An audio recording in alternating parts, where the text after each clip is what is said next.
let's say there's a global catastrophe and all of the wine glasses and similar glassware in the world has vanished. And there's only two ways to consume your wine moving forward. You can either drink it through a straw or through one of those like squeeze Gatorade bottles that have like the really particular tops that you have to like suck on just right or squeeze to get the liquid out. Which way Hot. would be the least offensive way for you to enjoy your wine? The way you just presented it, there's really no. I'm going straw, man. I'm going straw. Hey, No, see, I disagree. I'm going weird squeeze bottle because if you think about it, you get some built-in aeration. So, trying to pick up on flavor notes out of a straw is going to be almost impossible. But with the squeeze bottle, you get a little extra aeration in there. It might actually be onto something there, Aaron. Maybe we need to give that a shot. Wow. Or should we have a whole episode where we just load up our wine in the squeeze bottles and just see how it goes? Maybe we invent a whole new, like, people think canned wine is like, or Tetra Packs. No. It's the Gatorade bottles. It's the Gatorade bottle. I forget that Colin went straight for the logic. I just made Joel feel too uncomfortable in my description, and he wasn't able to wrap his mind around it. It was probably that, and then also, I'm not going to lie to you, in my head, I was picturing a crazy straw, which, when's the last time you had anything through a crazy straw? That's a lot of fun. So that also is pretty sweet. That category. That would be fun. It's amazing how straws just change the experience of a beverage, though. It's very different to like drink a soda out of a straw or out of a can. It is true.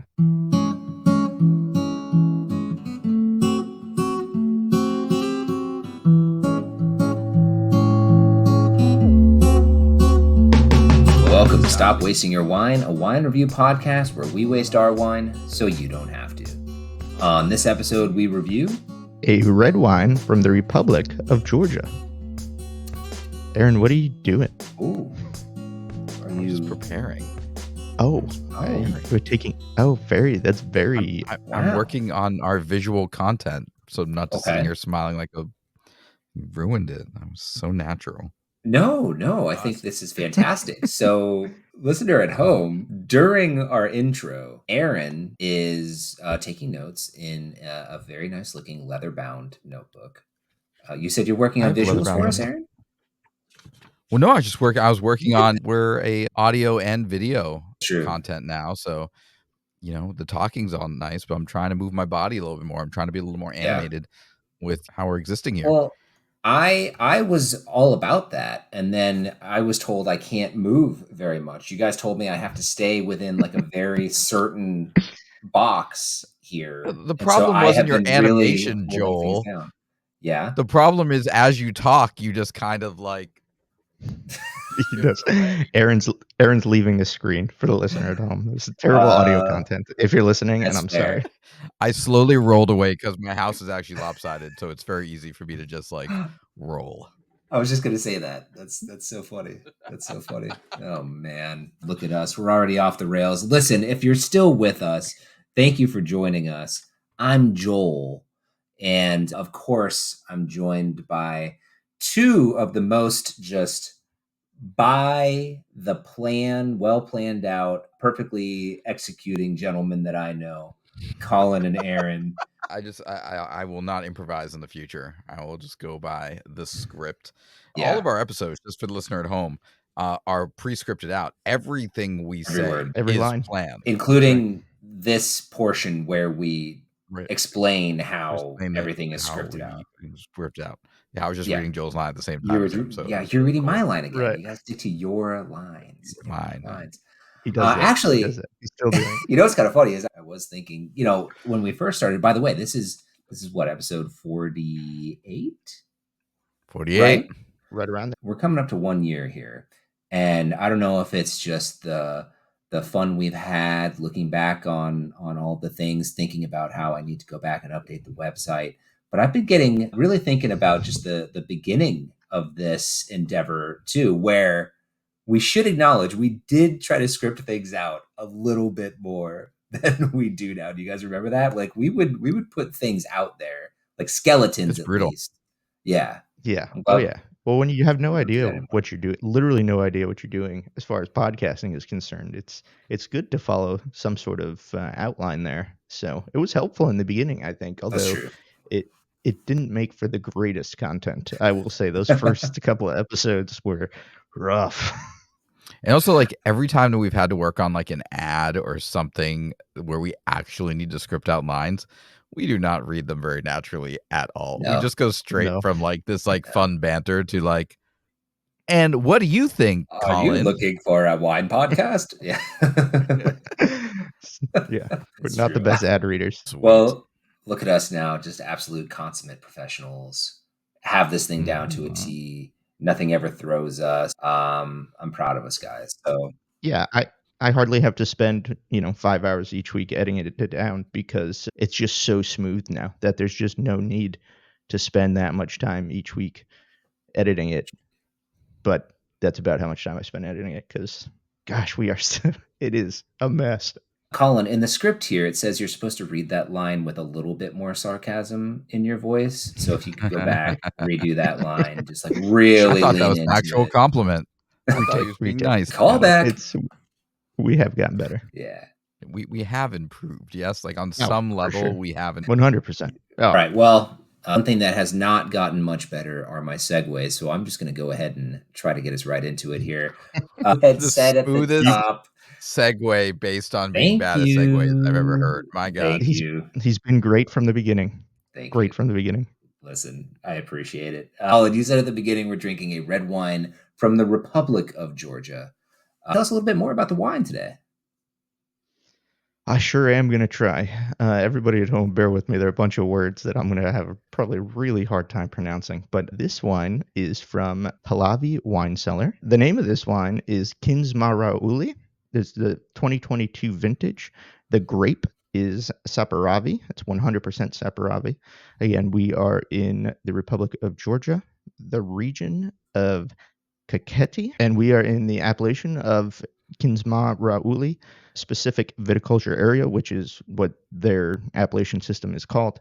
This is an 11.5% ABV wine, and we got this one at Total Wine for around 21 bucks. Actually, I got it for 16 bucks, so Yeah. 21 is a Ooh, little shoot. pricey.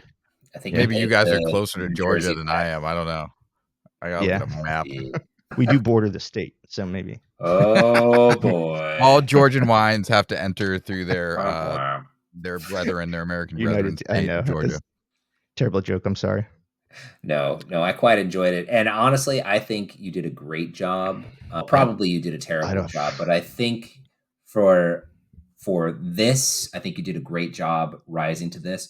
Reason I say that too is because the first time trying a Georgian wine, so a whole new world here too. And we're getting a little used to the different regions and different areas and grapes in more the France, Italy, Spain regions. Yeah, wow, this one just completely different world and seemingly not a lot of overlap with the rest of the old world that I've seen so far. So great job, and apparently a lot to get in here on Georgian wine. I feel like I Awesome. now understand how Aaron felt on episode 1 of this podcast because I don't know anything about the Republic of Georgia. I don't know anything about the Yeah. grape. I don't know anything about the appellation.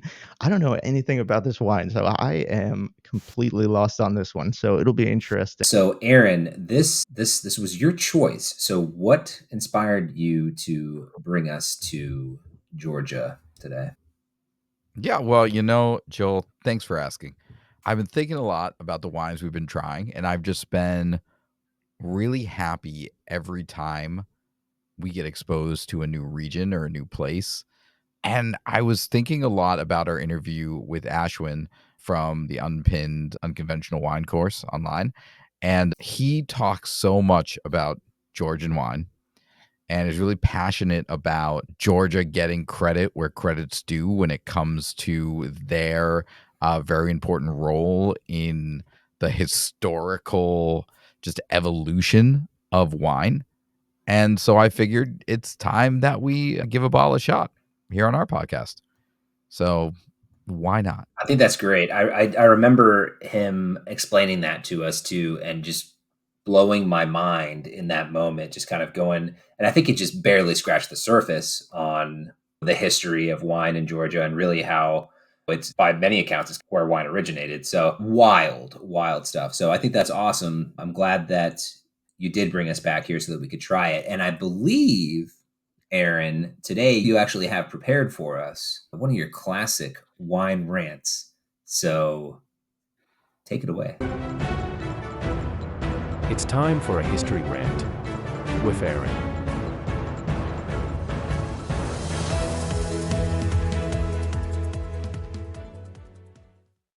Yeah, so this is going to be a little less of a rant and more of just a super fast kind of history. And I definitely don't want to diminish, all the details and butcher the pronunciations, but I do, to Ashwin's point when he joined us a little bit ago, want to give credit where credit's due and just kind of name why Georgia is such an important part of wine history, and also kind of slightly rant about why maybe Georgia doesn't get talked about as much as possible, and kind of connection to the wine industry.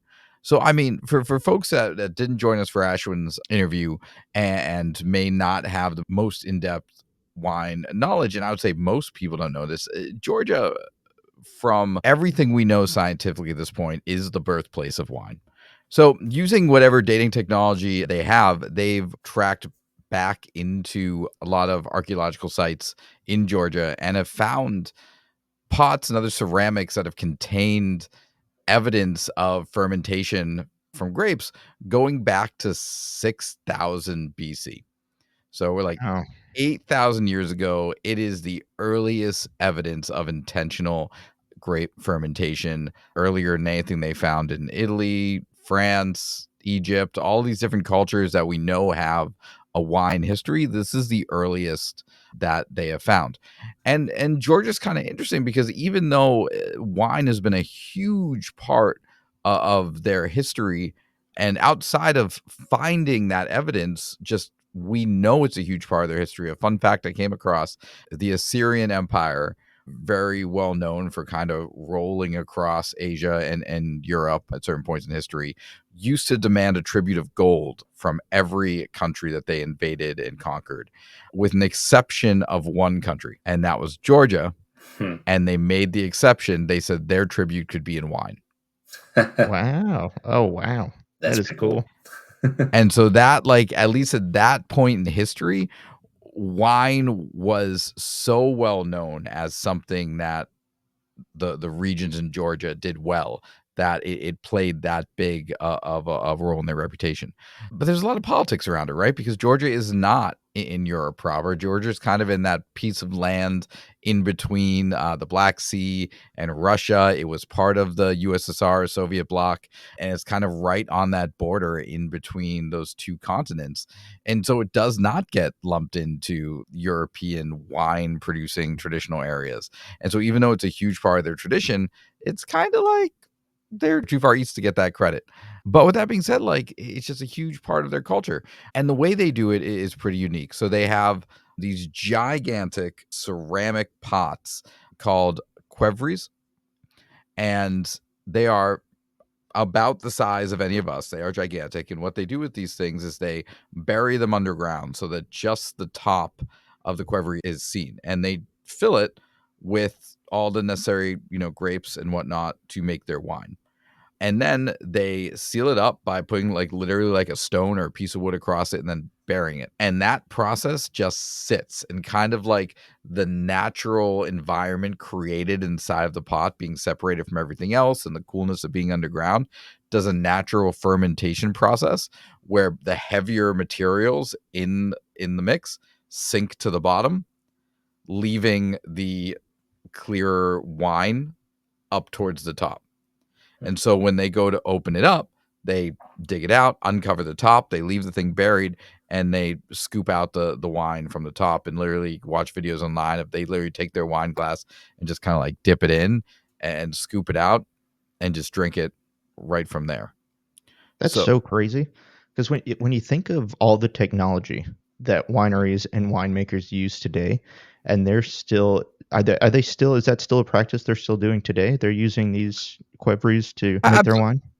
Absolutely. I think the one that we're trying today is using a little bit more of the modern techniques. I think I read online that they're using steel casks for theirs, but there is a ton of traditional Georgian wineries that are still doing the Qvevri technique, and there's whole industries of companies that not I wouldn't even call them companies, but like family owned and operated businesses that go back generations that are making these giant ceramic Qvevris like in their home and kind of pass that down. Yeah, mind blowing to think about because now everything is so technology driven, even down to the yeast strains that some winemakers use to start their fermentations. So to see some wine regions and wine producers still making their wines as they did thousands and thousands of years ago is a really cool thing. And it's interesting too, right? Because folks like to assume new technology with like health code, better practices in that way. And these folks have been doing this for 8,000 years. And I'm sure there are folks who would be skeptical walking into a vineyard and seeing like, the rock being moved from the ground and sending a ladle down into a hole. But it's a process that has been tried and true for a very, very long time. And the science behind it and the way they explain it is pretty darn sound. And it's such a big Awesome. part of their country. For a country the size of West Virginia, they have over 500 grapes, which is pretty impressive. 500. That's barely enough to make a bottle of wine, Aaron. That's nothing. That's nothing. I think even 500 I've, grape varietals, you oh, turd. there we go. okay, fair. And like I've never heard of so many of them. So all said, not much Never of a heard of this rant, but one. just Yeah. yeah, just very, very cool. Just we're gonna take a trip into something new. We're going back in time to the country that started it all. And I'm really excited about that. And I guess, Very cool. yeah, thanks, Georgia. And I think probably the first of all, awesome information and just really, really cool. The more I learn about this, the more my mind is blown. But I think, what we could probably rant on for a long time too is just why we don't hear as much in the States about Georgian wine and why, there's all this big fanfare around, the other, the European wines. But we've never heard of these grapes. You say there's 500 different types of grapes.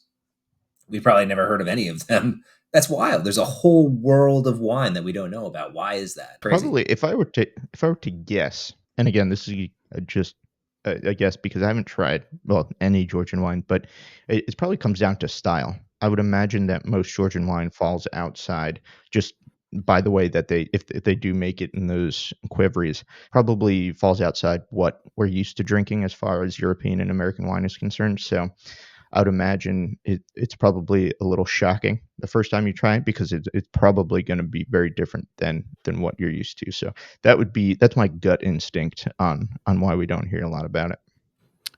I think that's a very nice instinct, and you're probably right. I would imagine Colin for like a large percentage, but I think to Ashwin's point when he was on as well, like there's a dollars and cents aspect of this too, right? Like Yeah. there's an Yeah. aspect of wine, and we talked about this when we talked about the Judgment of Paris. Like there's an aspect of wine that is this is done the best in France. This is done the best in Italy. This is done the best in, insert European country.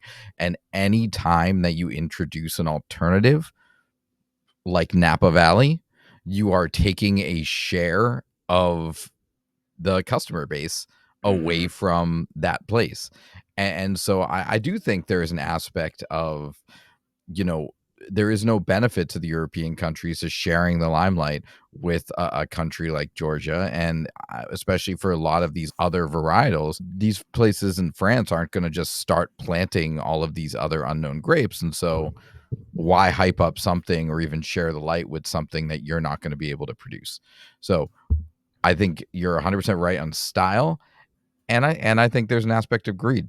And I think that's just the way things are. Yeah, I don't doubt that. And what's crazy to think about is the old world is actually the new world compared to how long they've been making wine in Georgia. So And true. so this is really, I've heard this referred to as the ancient world before. So, Ooh, it's I to your like that. point, Aaron. I think it's funny that this is actually where wine started. Yeah. Mhm.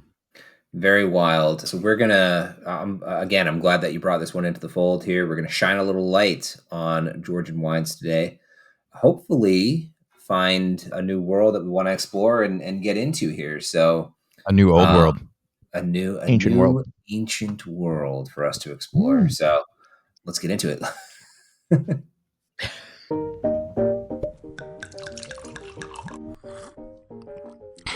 Tastes like wine.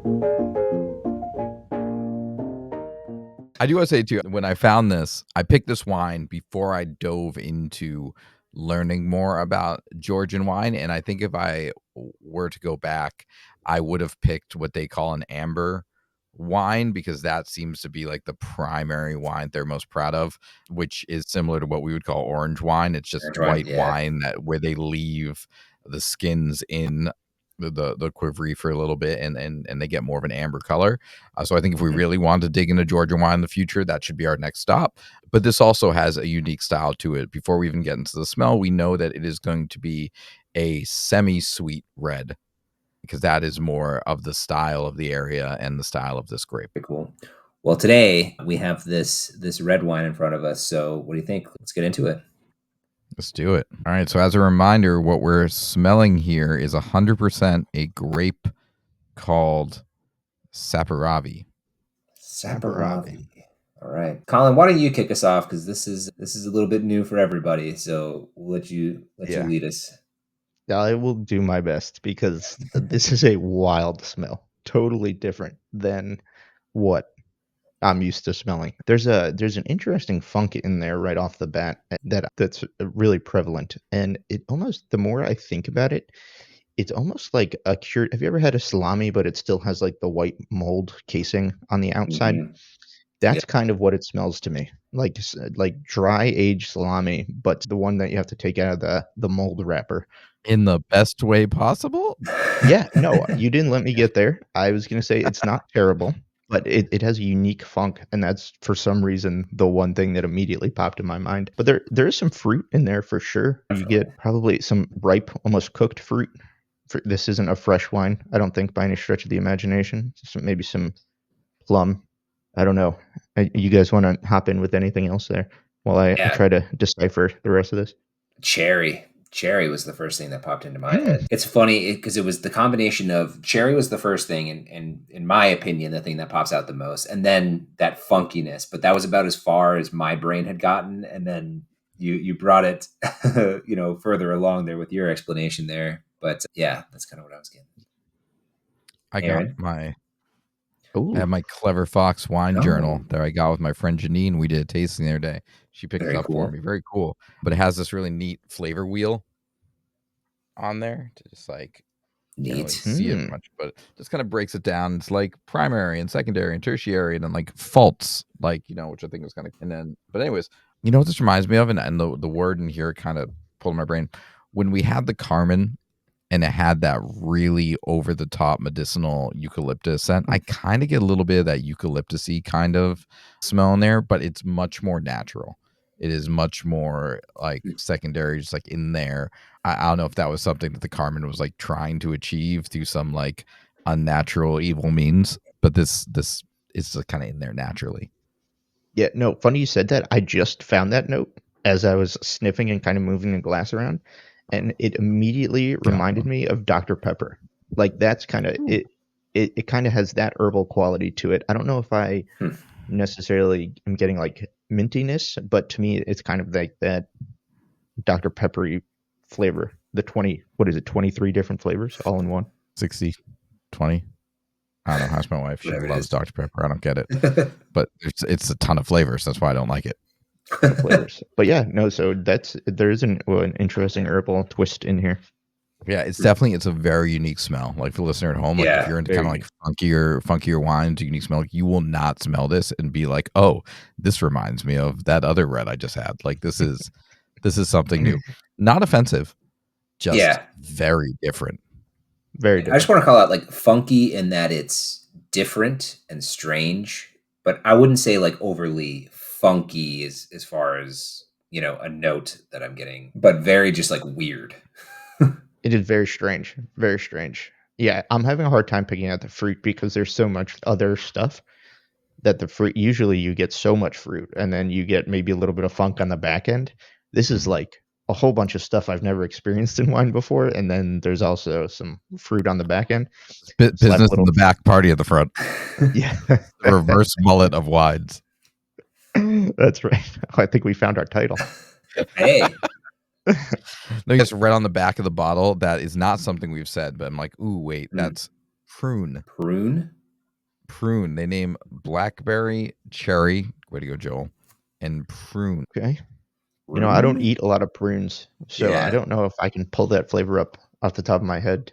I'm thinking of all the prunes I've given May. I'm trying to think of that now. I'll say on this too, though, is you've been saying that you can't really find. I think you both have been saying like you can't really find exactly the fruit. To me, it's like cherry very strongly. Yeah. No, for sure. There's cherry, but there's other stuff in there that's fruit. Oh But yeah, I don't totally. know what that fruit is. But you're right, Yeah. cherry for sure. Maybe it's some Georgian fruit we don't have here. Maybe. Ooh, maybe. Maybe. It's definitely unique sniffing experience. All right, let's see if the sip matches the smell. Let's do it. This is so unique. I'd say so. This is so interesting. Yeah. Wildly different. And you can tell it's semi-sweet. There's no doubt about that. The sugar is the one thing you notice right off the bat. I mean, no doubt. It almost drinks like a juice as far as the sugar content is concerned. Yeah. And that impact on the tannin to me, it's like there's tannins. It's grippy, but in a very different way. Like it's not as like full mouth grippy as some big reds that we've had. It's like right on the tongue and in the front of the mouth. Yeah, I would agree with that tongue tannin. That's really weird. I didn't pick that up at first, but after you take a sip, it is very strangely grippy. Right? On the It's like tongue it's then. just locked in on one place in your Mhm. mouth, but it's like not in your cheeks and it's not really on your gums, but it's like on your tongue. Yeah, I get a little in the gums, but it is awkwardly tongue focused. I've never experienced that before. And that might be a little bit to the sugar, because really That's what I was when you saying. have a lot of sugar in there, it kind of coats the tongue. But how weird that it's also pretty darn acidic too. Like I feel like it's coming at you with kind of everything in this. It's sweet. There's a lot of tannin, and yet there's also, I think, a fair amount of acid kind of poking in there as well. And the one thing that surprises me is it doesn't taste as funky as it smells. It's almost all fruit juice flavors, and I'm having a hard time finding any of that funk really. I don't really get maybe a little bit of that Dr. Pepper note, some of those whatever, spices and aromas that was, but Is it for the flat most part, Dr. Pepper? If I yeah. Oh yeah. let my Dr. Pepper out for a day. 100%. Yeah, but it's just very fruity, and the fruit is not very fresh. I'd say it's like cooked or stewed. It's not like it's bright cherries. It's more like cooked cherry or even cherry pie, and like a can of cherry pie filling. It kind of has that vibe going on. I gotta tell you though, it's growing on me. I'm like sipping this, and at first I was like, oh man, this is just so different. And like every sip I take, I don't know if I'd want to drink it in the quantity that I sometimes partake in my wine. But there's like an aspect of just like, I don't know, like sitting and drinking a glass of this. I'm imagining some very specific scenarios. Like I kind of I want a bowl of ice cream. Like I want a bowl of I vanilla can see ice cream or that. something. Yeah. Like I don't know. I don't think I've ever really had dessert wine, but like, is this in that range, Colin? It's pretty darn close. That's for sure. Also, maybe like cheese and crackers, something really salty. I don't know. Like I'm just thinking Maybe about what like a creamy cheese, Yeah. maybe like a camembert or something like that. Yeah, that would be nice. And I think I found the funk. It's on the back end. If you pay attention after the sip and just let it like ruminate a little bit, you get that funk kind of on the back of your tongue, kind of hits the back of the palate in an intro. It's not as prevalent as it is on the nose. There's not as much funk, but it's there. Interesting. Right. Okay. I found the funk. Found the Found funk. the You always funk. found the funk. That's why Sure we do. bring Colin places. Like someone has to find the funk. It's gonna be Colin Gonna one. be Colin. Yeah. One thing before we get into the review though, I want to say this is like such a full, interesting feeling for for red wines, like there's a lot of similarities in the sense of like how much is going on, very unique in how it's happening. But the fact that it's only 11.5% alcohol is weirding me out. Like this does not Really good point. taste like it should be a low alcohol wine, but it is Well, a low alcohol wine. I feel like I'm gonna have a headache tomorrow because of the sweetness, not because of the alcohol. Dead sober, and I have a headache. Yeah. No, it's definitely when you think about the alcohol, you're right. It doesn't make any sense. This drink's like a 14.5% as far as the body is concerned. But you would think it would be light and crisp and refreshing, and it is none of those. It feels very indulgent. It feels like drinking this is like the word. same way I feel if I like buy myself a chocolate bar. Like I'm just like, I'm just drinking this because I need to feel happier today. I deserve this. I like that word. Yeah, indulgence is good. Indulgence. Yeah, I'm really this is really just out of my mind on this one because it's so unique. I've never had anything like this before, so I'm having a hard time processing everything. It's It's just so different. Yeah, agreed. I'm interested to see how this plays into your review. Before we move into that, anything else anybody wants to call out specifically about the tasting notes of this wine? Okay. I think we nailed it. Well, I think we've called it all out. Let's get into it. Let's talk about this one. Let's see what we think. Yeah, but did they like it? It's time for the review. All right, so yeah, it's been a little while, I think, since we have gotten to this point, and there's kind of a lot to break down here, a lot to talk about. So, Aaron, this is your wine today, so of course we're going to let you go last.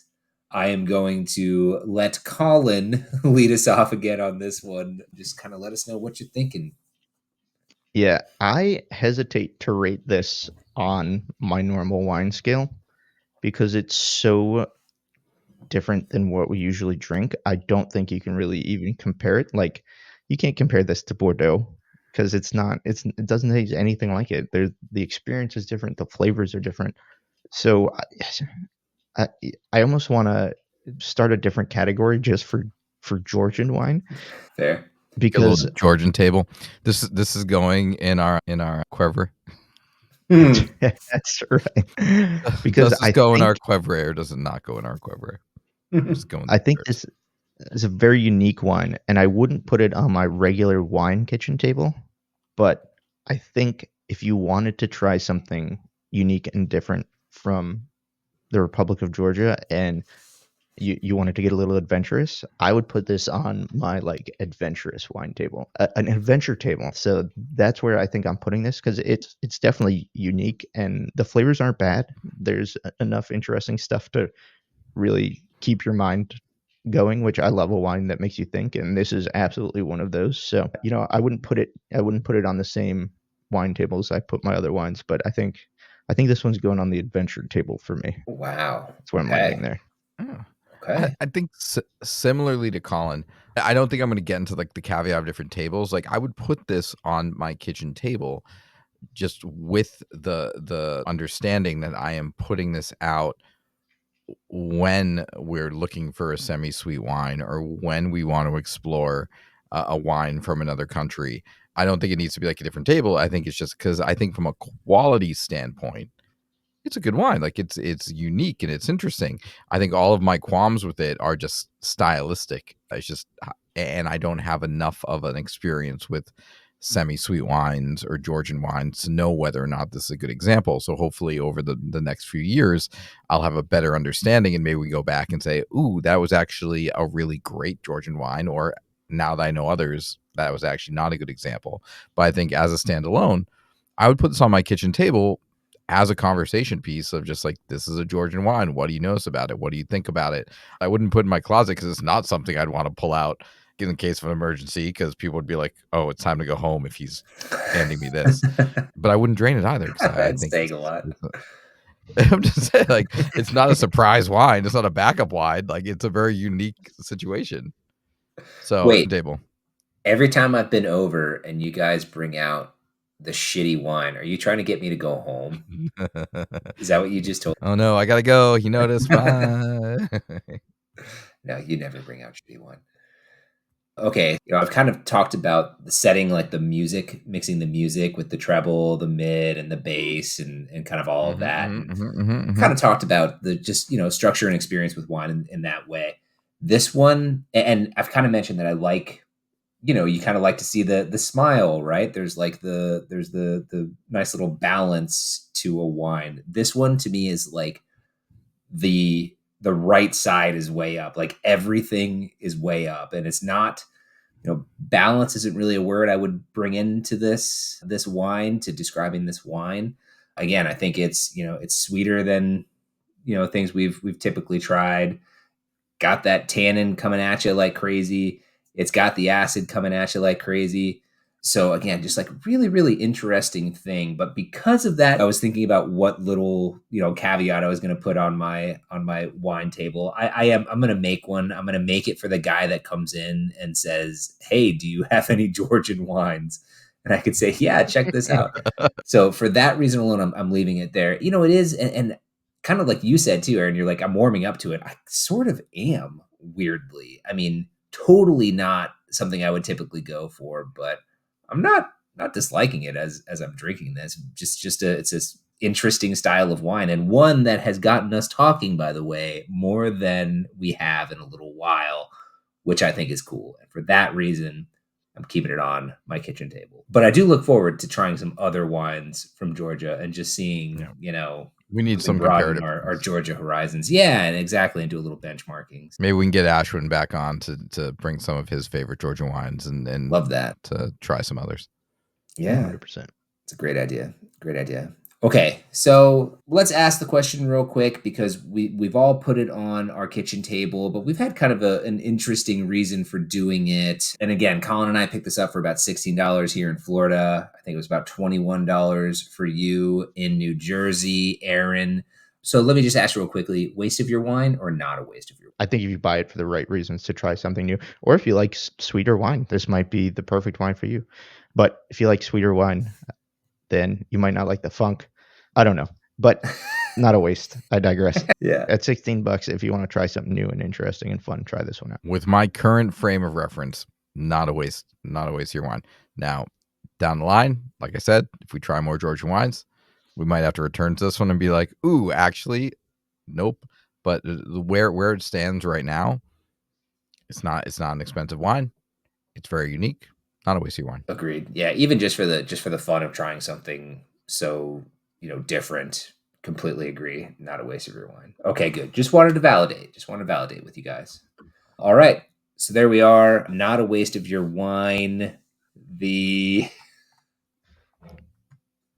Colin practiced a bunch. So Colin, what's the actual type of wine?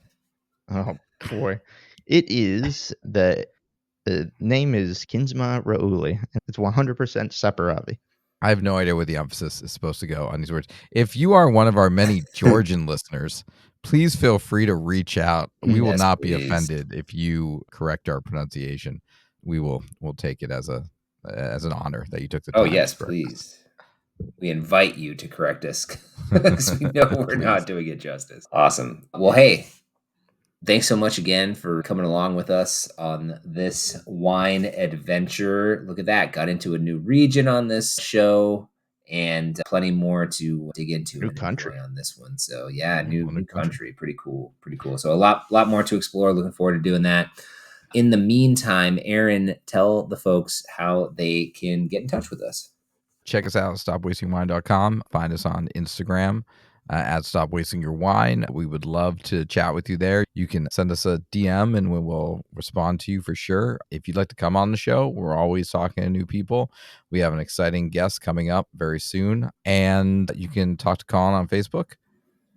And you can find us on TikTok. Awesome. Hey, how's that TikTok 5,000 likes thing going? What are we at? Like 2,000? Looks like 500? Looks like your boy won't be dancing anytime soon. Look, what are we at? We're crawling there. I'm just going to keep dropping in our story every now and then. There is no time limit on that one. We'll get there. We'll get there. I believe in us. I'm pretty confident we'll never get there. TikTok might not be a thing by the time we get that to 5,000. That is the wild card. That is the variable for sure. Yeah. Oh, God. Okay, good. Thank you for the update. All right. Hey, thanks again for listening. Appreciate you being here, and I look forward to hanging out with you next week. Bye, y'all. And remember, stop wasting your wine. Bye.